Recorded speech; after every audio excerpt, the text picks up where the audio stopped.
చాలామంది ఇలాగే చేస్తున్నారు కనుక నేను కూడా ఇలాగే చేస్తా అన్న వాళ్ళందరూ రాకడ మిస్ అవుతారు.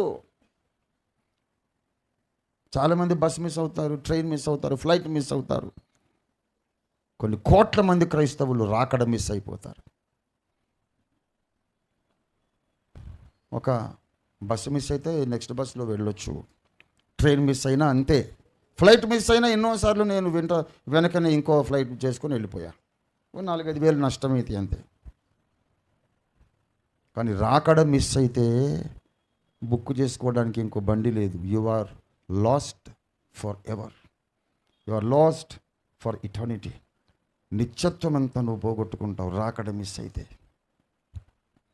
I want my children to be rapture. I don't want my children to miss the rapture. ఏదేదేదో సొల్లు కబుర్లన్నీ మాట్లాడేవాళ్ళు మాట్లాడుతుంటారు. వీళ్ళందరూ రాకడ మిస్ అయ్యేవాళ్ళే.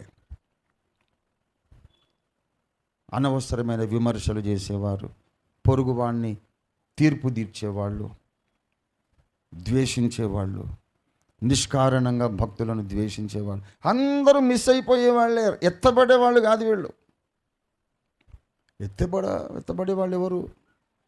బైబిల్ విలువల ప్రకారం జీవించేవాడు. మీరు తీర్పు తీర్చకుడి, అప్పుడు మీకు తీర్పు తీర్చబడదు.